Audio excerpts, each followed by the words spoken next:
Bonjour les amis, c'est Marion Dauphin, hypnothérapeute pour le sevrage tabagique et j'accompagne également les personnes qui sont en difficulté sur leur chemin de vie, qui rencontrent des souffrances, des problèmes avec elles-mêmes avant tout et puis peut-être également avec les autres.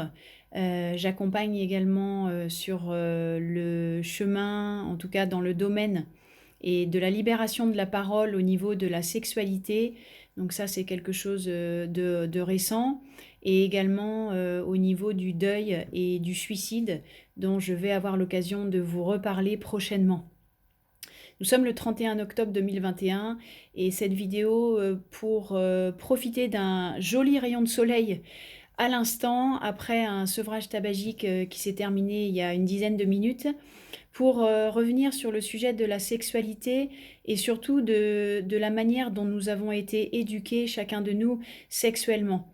C'est-à-dire quand nous étions enfants, quand nous étions jeunes adolescents, comment autour de vous, vous a-t-on parlé, vous a-t-on expliqué ou pas la sexualité? Je pense que c'est primordial au démarrage pour comprendre aussi pourquoi on a peut-être des difficultés à en parler, à communiquer et pourquoi pas dans cet espace aussi d'intimité. Si effectivement on a eu la chance d'avoir des parents qui étaient ouverts, qui savaient en parler naturellement, qui savaient expliquer les choses de manière simple, avec les bons mots, en nommant également les choses, en nommant les parties du corps, forcément c'est peut-être quelque chose qui semble plus familier dans nos vies en fait, tout simplement, puisque ça a été intégré dès le plus jeune âge.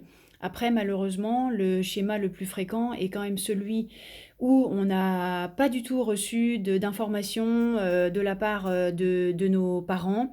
C'était évidemment pour eux également peut-être un sujet difficile à aborder, avec toujours les mêmes tabous, le poids des jugements, le poids comment dirais-je, oui, c'est ça, c'est un espace de jugement en fait, de point de vue et de jugement. Voilà, je cherchais le mot point de vue. Et donc, forcément, bah, c'est compliqué derrière que ce soit simple pour nous, en fait, tout simplement. Donc, il est vrai que moi, j'ai une fille de 11 ans. Depuis déjà plusieurs années, je lui parle ouvertement, déjà en nommant les différentes parties de notre corps, notamment chez nous, les femmes. Et ça, c'est grâce à une personne que j'affectionne beaucoup et que je salue, qui m'a fait prendre conscience qu'il fallait simplement rester simple et nommer les différentes parties de notre corps. Pour nous, les femmes, nous avons une vulve, c'est-à-dire la partie extérieure de notre sexe. Nous avons les lèvres, les petites lèvres, les grandes lèvres, le vagin, il y a bien sûr l'anus, il y a l'utérus. Donc toutes ces parties du corps qui s'appellent comme ça et qui ne s'appellent pas une zézette, une choupette, une choupinette ou tous les autres termes qui semblent effectivement mignons que l'on peut utiliser pour nommer nos vulves et nos sexes de petites filles, d'ados ou de femmes. C'est la même chose chez les garçons, c'est-à-dire il y a bien sûr le pénis, les testicules, l'anus, l'urètre, et j'en oublie, et non pas un zizi, une zézette, etc., etc. En tout cas, pour moi, ça a été un vrai déclic que de démarrer à nommer ces parties-là de mon corps, de celui de ma fille, et de manière plus générale, de le nommer tout court, pour faire vivre ces parties-là, pour qu'elles deviennent présentes consciemment, et en mettant dessus de la conscience amoureuse, c'est-à-dire avec de la bienveillance et beaucoup de respect en fait, tout simplement, puisque ce sont des espaces qui ont été bafoués, qui ont été abusés, qui sont minés de point de vue et de jugement, comme je le disais tout à l'heure. Il y a aussi toute l'éducation sexuelle, chez beaucoup de jeunes qui se fait, par le biais de la pornographie.